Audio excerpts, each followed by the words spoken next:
Hi everybody, this is Sherry and I'm doing a video response for Sybil's To Die For challenge. And she wanted us to show you how we stored our dies, and this is how I store all of my large Sizzix and Stampin' Up! Dies. In this box right there, I have all of my dolls and their clothes and some stamps that my husband used for a project that we did at church. All of my Sizzlet dies are in here, and a few other small ones are down here in the bottom that I don't use very often. Most of my dies are holders, or candy holders, or some type of box, because I love to be able to give small gifts, and this makes it so that I can put them in a cute little container. I keep them all either in the plastic that they come in, or I use a Ziploc bag to keep them in so that I can keep the papers with them. And because some of them, like this one right here, which is the carry-all box from Sizzix, you have to have the instructions to put it together, and if you lose the instructions, it makes it really hard to put the box together. This one is my favorite of all of the Sizzix dies, the large dies that I have, and it's the Sizzix carry-all die. I also have the Stampin' Up! Pillow box die that I love, so I have two of those that I like. And give me 1 second and I'll come back and I'll show you my spellbinders and my steel metal or thin wafer thin dies and how I store them. Thanks. Okay everybody, this is how I store my wafer thin dies. I've got them in two folders. The first one being my spellbinders dies. My second one being Stampin' Up, my Creative Time, paper tray ink, and anything else that I've gotten from there. Now, what I did was I kept the paper. I keep my embossing mats here in the front, and then I just keep them with the paper. Now, I am having a problem with this in that they're all top heavy, but it makes it easier to get it out.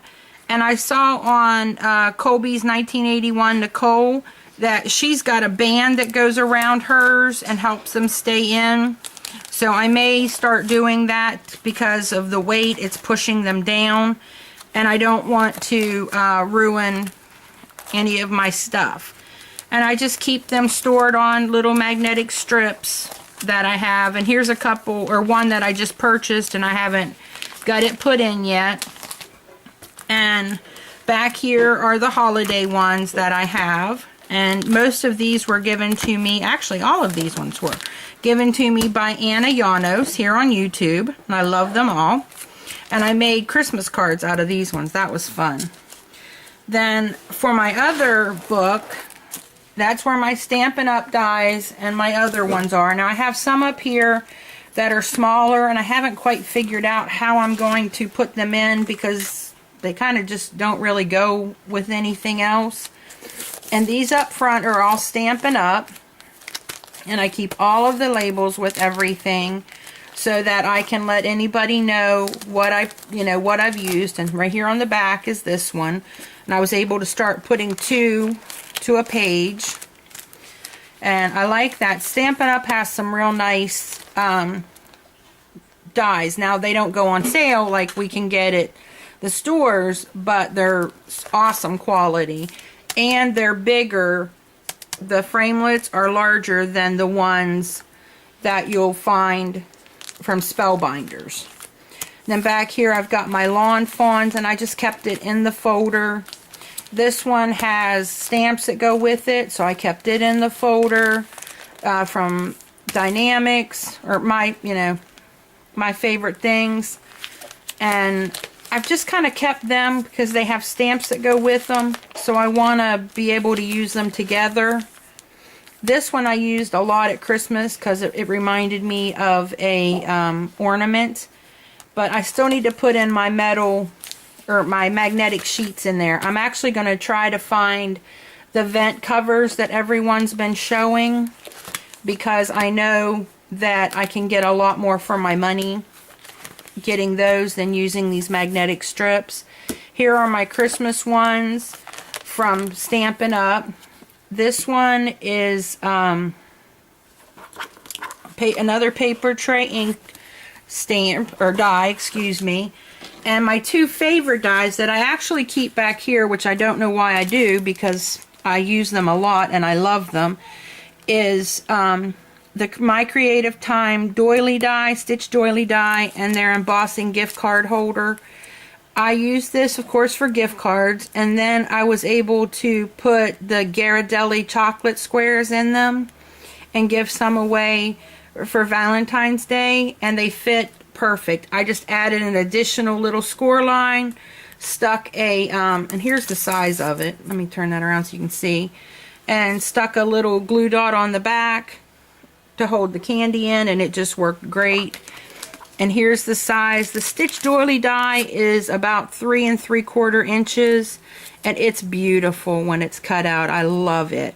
So those are my two favorites for my wafer thin dies, my favorites for my Sizzix dies, and how I store everything. Now I just found these quick cuts, and this one's called, called Lemon Drop. And it's this alphabet set here. I had never used these before and didn't think that I would.